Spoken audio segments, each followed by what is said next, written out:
Well, hello there. Thanks for joining me. I am Dr. Jen, and this is my life as a landlord. Today, we're having a conversation that may not often come up in real estate meetings or property management trainings, but guess what? It should, and it's going to come up more and more. We're talking about hospice care, and specifically hospice care in rental housing. As more and more people choose to age in place, landlords and property managers are increasingly encountering tenants receiving hospice services at home. What does that mean for landlords? What are your responsibilities as a landlord or property manager? What don't you do? And how can housing professionals respond with dignity and professionalism as the end of life is inevitable?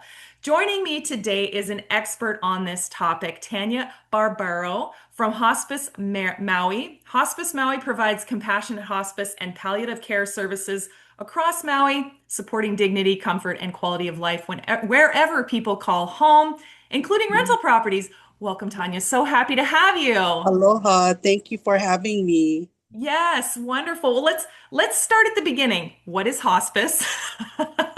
It's always good to start at the beginning, right?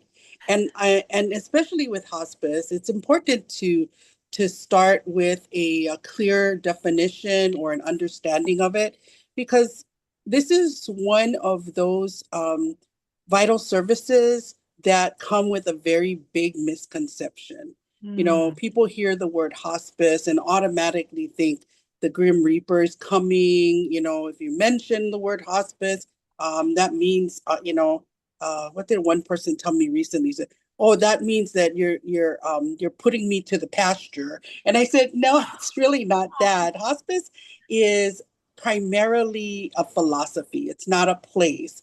It is that we recognize that death is a natural part of life, and that the role of hospice care is to provide as much comfort and dignity until a person reaches that time when they die. And so hospice does not mean that there's necessarily a death sentence.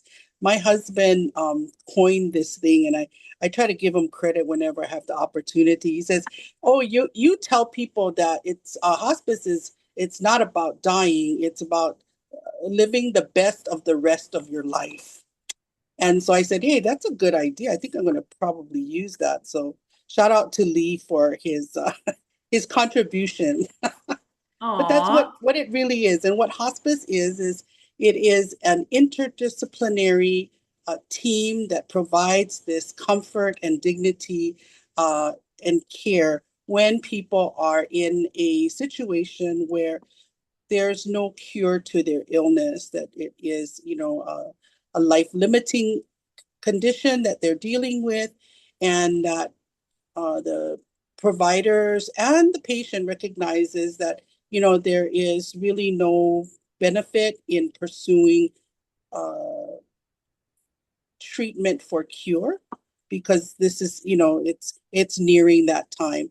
And so many people who are faced with that um, reality will choose to want to have care, uh, to be comfortable until the end. And one of the things that we found statistically is when people are asked, uh, where would you like to die? Would you believe that 80% say that they would like to die at home? But the reality is that most people will die either in the hospital or on their way to the hospital. And so that's why understanding what hospice is, and being able to take advantage of that care that is provided to you by insurance is probably the best thing to um, be informed about. Right. Well, Tanya, I've got listeners around the world. We're sitting here on Maui, recording this, and you're Hospice Maui, but you don't just do hospice services. I actually was shocked to learn of the variety of things that Hospice Maui offers. Tell us what all that Hospice Maui provides. Well, thank you for giving me the chance to do that. Hospice Absolutely. Maui has been serving our Maui community. We're celebrating our 45th birthday this year. Wow, So in cool. November, it'll be our 45th birthday.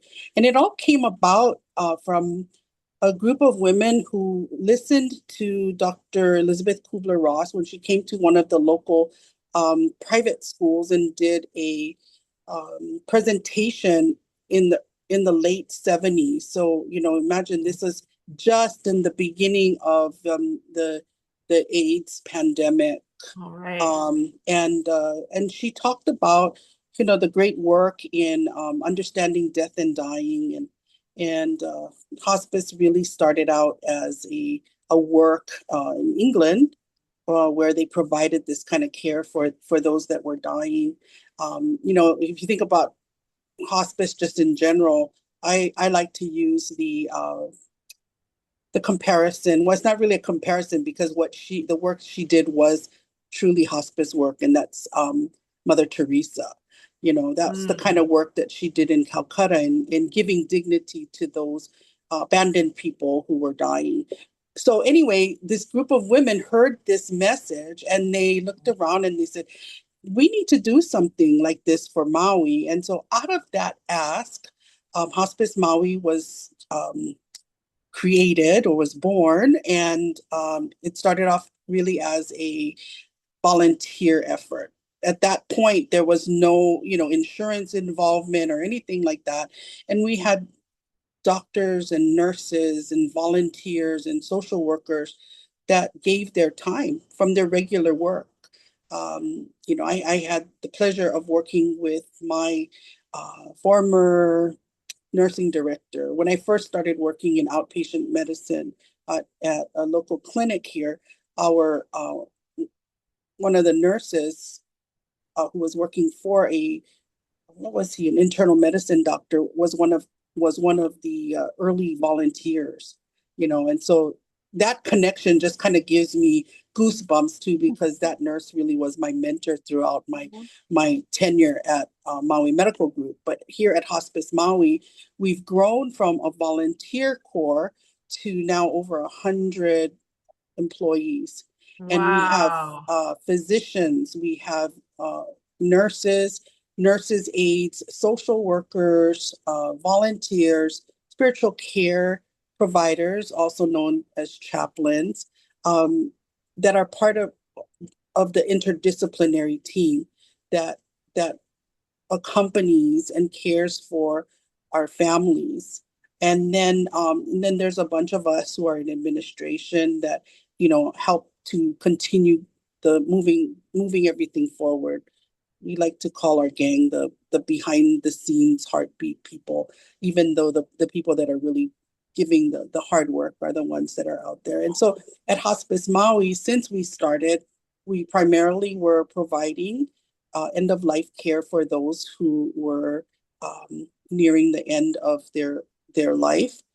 There's kind of like a easy thermometer, I guess, if you would want to figure out when that would be, is if you ask a doctor, would you be surprised if this person was still alive after 6 months if everything stopped? And that's kind of like the way that you would measure that. Well, no, then I think that they could benefit from hospice. But the real beautiful thing about it is if you get on early enough, sometimes people can graduate from it because their care, their pain, their symptoms are being handled. So hospice in general is a type of palliative care, which just means, providing comfort. And that's the end of life palliative care part of it.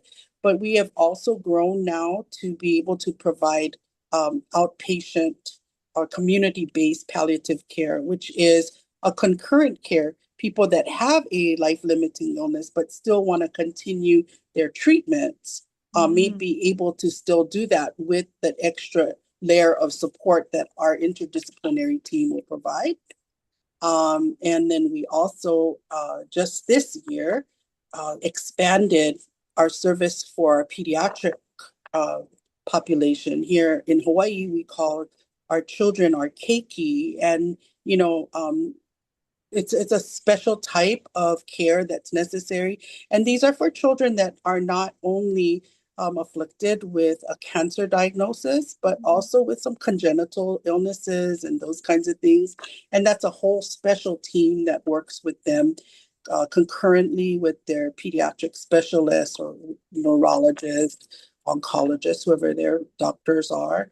But we also have a child life specialist so that she works with the children and the families to help them process what's going on. I'm actually really excited about how this is opening up for our community because for those of you that don't know, Hawaii is an island state, and while we're the second largest island, we don't have all of the benefit of the specialized medical treatment. It's on a neighboring island called Oahu, where Honolulu is, and many times our families need to travel to the neighbor, to Oahu for their care and then stay there. And, when we think about the support um, that's necessary from extended family, that puts another toll on the family going through uh, their serious illness when they're away from home. So again, that's the other thing. But we also provide bereavement services. So for those who have participated, families of surviving family members who have participated in any of our services, and even the general community, we have um, a bereavement, what do we call them? Bereavement service. It's called HEAL, Helping Ease a Loss. That's the acronym. And it's just a group of people who will come together that have had a loss through death to be able to have support with each other. We have that online and also in person. And Mm, then we have what we do in outreach, which is what my department is we also go out and help people to understand, just what we're doing here now. What is hospice? How do I prepare for the things that I need, getting my affairs in order, those kinds of right, things. So right. there's just so much. And at Hospice Maui, we're so blessed because while we are a um, nonprofit hospice and our board is completely volunteer board, we have the ability to make decisions and changes rather quickly in order to address the concerns that are coming up. So, just 2 years ago, we were able to reach out and serve the other two islands in our island community. Maui is the only tri-island county. And so we also have services provided on the islands of Lanai and Molokai and also rural areas in Hawaii. So yeah, there's so many things that Amazing. we do, and we can do that, because there are people who will contribute uh, and believe in what we do and invest in that. So, our benefactors are very generous and share with us because they see what we do, and so we're happy about that. Wonderful.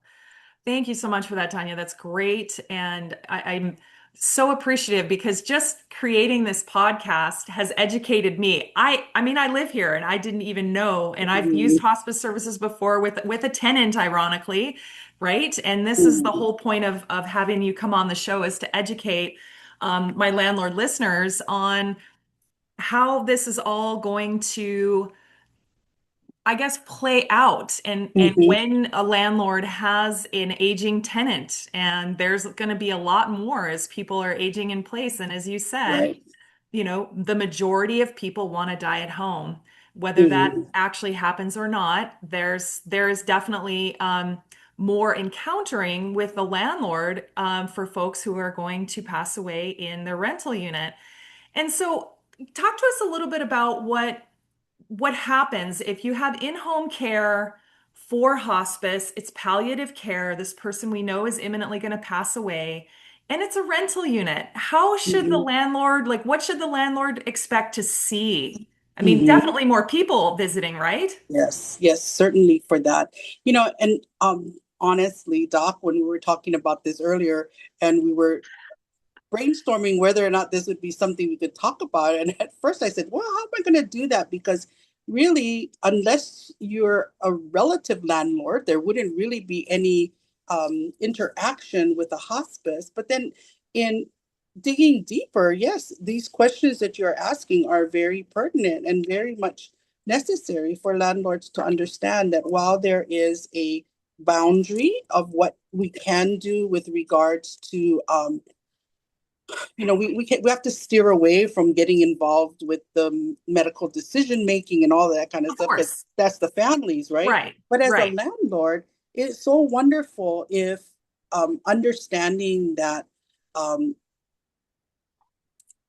when a person is on hospice, then their home becomes the center of care. And so Right. that means that, there will be the team that comes to visit them, but there will probably be more visitors because a lot of times people want to find that closure for them, or people will Right. have, their family come and visit. So certainly expecting that there will be lots of other people coming around. But when I thought about it more, and I was a landlord for a little while, and so I know some of the challenges that come through, right? Because maybe not everybody is somebody that you can uh, relate with you can relate with some people better than you can relate with others. And I think That's true. the most important thing to remember is that, the time uh, when a patient is on hospice care um, is already stressful, Yeah. and to add on anything else to the patient themselves or to their families is really difficult. You know, I was thinking perhaps maybe if there's something in your rental agreement that, electricity is going to be part of the rental, then to know that, that will be increased because there'll be oxygen and some Mhm. other uh, machinery that would be on. And hopefully there would be some understanding and compassion. I know that there has to Mhm. be a balance fiscally, but also to understand that that's going to happen and it's only going to be for, a short time to do that. Right. The other thing I was thinking about is, we used to have a stipulation if you had people that would stay over that were not part of the rental agreement. Mm. And so having some understanding in case more family members need to be coming in, especially if their family is from away. Um, Right. to recognize that, and it's again it wouldn't necessarily be for long term kind of Mm. thing, but with hospice you don't have the nurses there 24 hours. The No. caregiving really has to be with the families. We are there to support that. So that would be another thing that I think that's important. And just probably the most important part is just recognizing that, this time can actually be a pretty sacred time for the family, for the person that is receiving our services, that for them, just knowing that people understand makes such a big difference. Right. I really like your point about not adding stress to an already stressful situation. And I know there can be some discussion or maybe even pressure. And I don't want to sound inhumane here, but I know people are saying, okay, well, at some point, this person is going to pass away and the lease is going to change potentially. And if they're, the last occupant in the unit, and then it's like, okay, well, when can you be out kind of a mentality? And it's Mm-hmm. like, that's not where we're at with hospice. And Mm-hmm. this is part of the whole life process. And this is where I have to encourage everyone to utilize the services that are in their geographic area. But this is where you have your human hat on, not Mm-hmm. necessarily your landlord hat on. How does that sound? Is that about right? I think that that's, I think that is exactly the point that I try to make here is that, death is going to happen to all of us. and it is a natural part of life. We think about the ways that we look forward to and anticipate with, a little bit of excitement and joy, the birth of a child or a wedding or a graduation, those life events that come with the happy thing. Well, death is a sad time, but it can also Yeah. be a absolutely beautiful, precious time for families. And, having witnessed that so many times in my own life personally, I can't tell you how wonderful it is. It's actually kind of funny if I can go off a tangent a little bit Sure. and talk about a personal situation that I know about now. So, our our old neighbors that lived in the community that I lived in before um, was renting a house, and she has terminal cancer now, Aw. and so the situation was is that at that point, I don't know if it was because the owners, and they're not residents of the island, and I don't know if they understood how that was going to work. But in long story short, is they had asked them to move in the Mm. midst of her illness, Mm. and I wanted so badly to be able to try to advocate for them, for her to just kind of ask them, can you please do this? Because, I mean, imagine all of this that had to go on and still trying to have to find another place to go. Oh, So it's about that humanity part of us, right? yeah. To recognize that, like my grandma always says to me, or said to me, treat another person like you would like to be treated. Of course, of course. Well, I've done quite a few podcast episodes about tenants passing away in units, and Mhm. every once in a while I'll get a comment from a listener. I had an episode 60, which episode 60 is the one where it's Uh-huh. what do you do if a tenant dies in your unit? And of course, this episode 60 was done without hospice in mind, and it was more of an encounter. It was more of we weren't sure what was going on, wellness check type of thing. And Mhm. so there's been so much discussion about how do landlords approach this in advance, even at lease signing, going, you know what? You know, this unit is upstairs. It has a bathtub with high edges. Um, is this going to be practical for these tenants to age in this unit? Are we going to have to potentially shift them in a few years or put grab bars in, reasonable accommodations? Mhm. And and I like your idea of being really practical of additional visitors, both family and hospice workers, care workers, chaplains. I think that's all reasonable. And I'm going to make a note here because my listeners are saying, okay, well, if you know you have hospice involved in one of your rentals, then maybe as a landlord, put your landlord hat back on and say, you know what? Make sure, please park off street or designate parking or maybe work it out with the other tenants and Mhm. say, look, just for now, can everybody park away and give this tenant and their family and their care workers a few more spots, right? Like logistics Mm, wise, help them. beautiful. Yeah. And the other thing we were talking about too was just making sure that the landlords had an emergency contact. There's Yes. so many people that don't have anyone to call if they're not hearing, if a tenant falls ill and they're in the hospital and there's no discussion, there's no indication, or their car's gone. We have no idea where anyone is. And so just a couple little landlord aspects, but the human part of this is so vast. And I love the story of how it all got started here on Maui. I think it's Mhm. so genuine. How did you get started with Hospice Maui?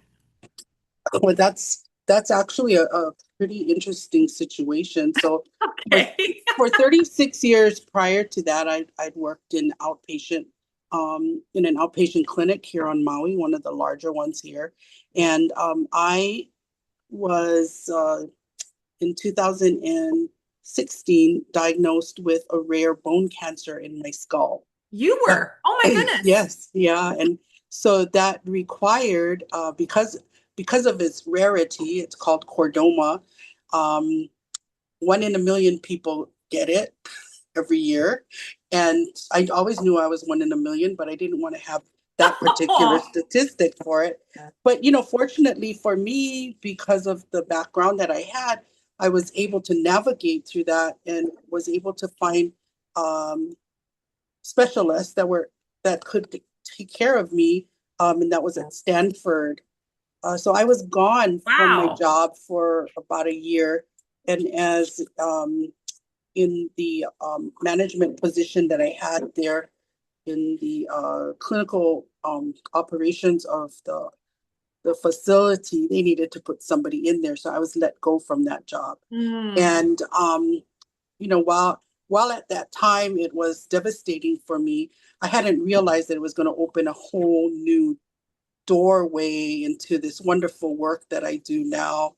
Um, and so when I was let go from that job, I took some time to recuperate, and then about 9 months later, I was looking for work. And I was overqualified for everything. I was like, I gotta get a job. They're not giving me anything. But then Hospice Maui had an ad, and they didn't post it as I forget what it was about the ad. It was so intriguing. They only talked about qualities that they were looking for in a person, not Mm. necessarily qualifications. And so I said, well, I'm going to go and interview these people. And it was just such a blessing because having had the experience of being faced with my own mortality, working Hmm. through all of that in a very positive manner, and then being given an opportunity to take on a position of being the person to coordinate going out and sharing about what Hospice Maui does and what our services are, just fell into place for me. And so for the last 10 years, almost 10 years, um, next year will be 10 years, yeah, that has been my work. Wow. That's Beautiful, beautiful work amazing. to do, yes. No, that's incredible. Well, Tanya, I am so grateful. I have been wanting to have Hospice Maui on the show for a while now, and it's funny Mm, because I've talked with several people at the organization, and of course, Hospice Maui has some very interesting locations. There's a special house in Hawaii, and it's called a mhm, hale. Well, tell us the story about the hale. I mean, it's this mhm, incredible home I've seen. yes. Yeah, tell us about how So that all even came to be. So our holiday will celebrate 10 years this year. There's Wow. so many birthdays this year. Um, when Hospice Maui first began, there was only one employee, and she was a licensed social worker that pretty Mm. much ran the whole operation in coordinating the volunteers, getting the patients there.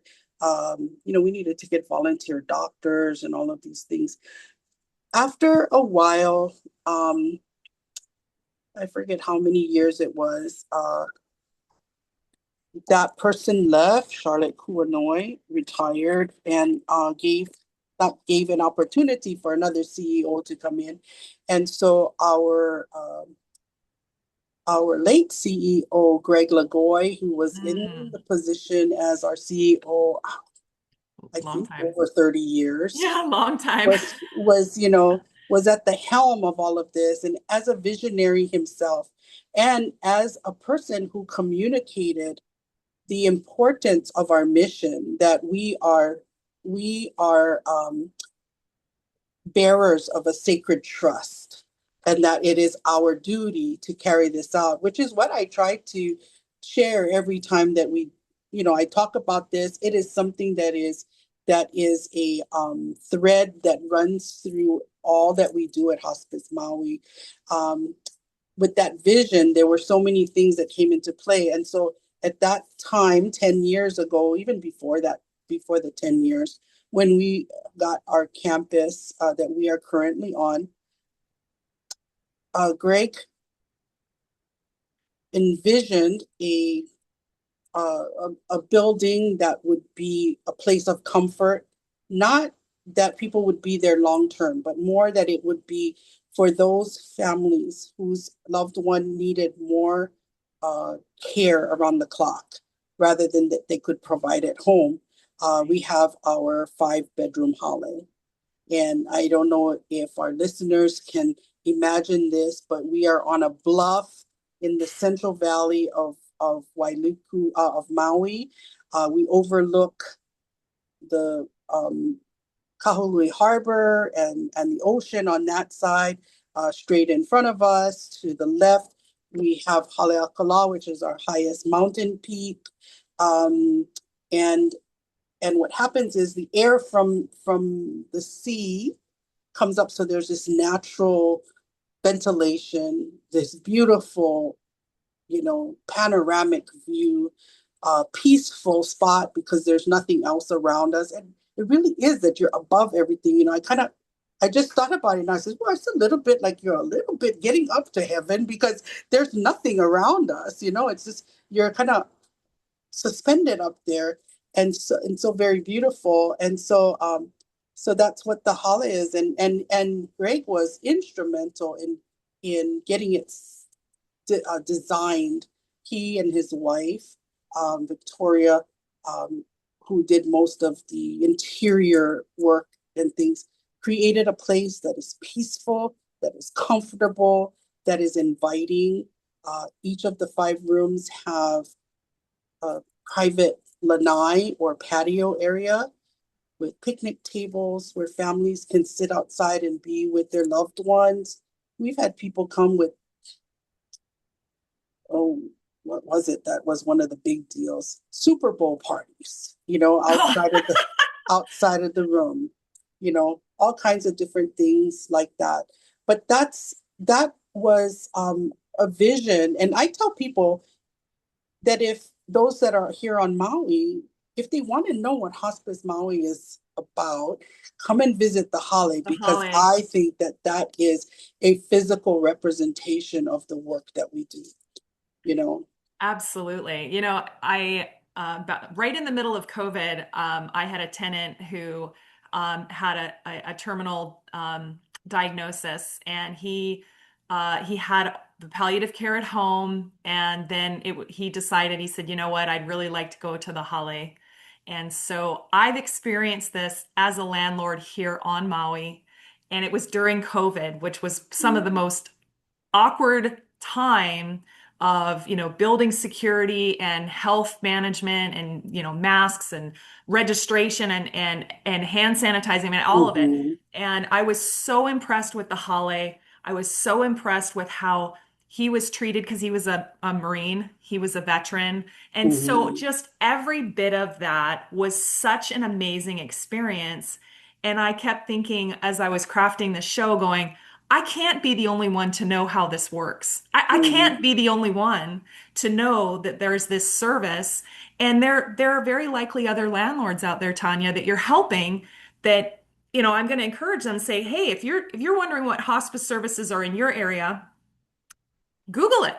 Google it, Mm-hmm. what hospice services are in your local area just for education purposes, especially if you have aging tenants, which likely everyone does. And Right. so I I love the Holly. I think that is, and as someone who provides housing, that building is incredible. And the Mm-hmm. location is amazing. It's right next to the hospital.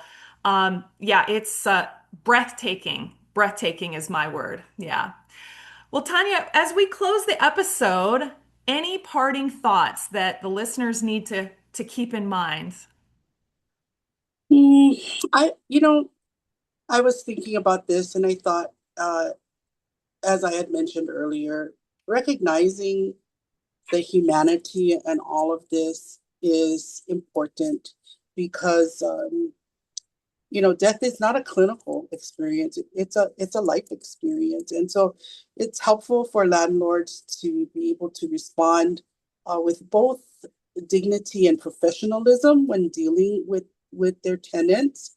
And in part of that dignity, I don't think that it is overstepping boundaries to be able to share out of your care for them if you notice that someone might be able to benefit from that extra layer of support to let them know about it because they might not know about They hospice may not care. know, To right? just say, hey, there's a service that might be available to you that could help at this time, and it doesn't mean that we're kicking you out into the pasture or whatever. That's why it's important for me to talk about this a lot. So if people naturalize the conversation, there's no stigma to it, right? Yeah. And so yeah, so I just think that if we remember those two things, we can be professional, but we can also recognize the dignity of the person and put on our wear our heart on our sleeve, Yeah. especially at that kind of time. Um, and know that when you're doing that as a landlord, you're actually supporting them. You're giving them and their families a whole network of care by you allowing that to happen. And that isn't it amazing that as the landlord providing stable housing, that you're allowing a person to, to die in place, where a place where they call home, that's comfortable for them, that you have allowed them to call home. So, Yeah. they love being there and you help to make that happen. So thank you for, for doing all of those things. Just remember that it's going to happen to us too at one point. So let's treat each Yeah. other like how we would want to be treated. Of course. Of course. Wonderful. Well, Tanya, thank you so much for joining us today. If a listener out there wants to get a hold of Hospice Maui, it's hospicemaui.org. Mhm. And mahalo nui loa. Thank you so much for helping to educate landlords out there, Tanya. Thank You're you. so very welcome. Aloha.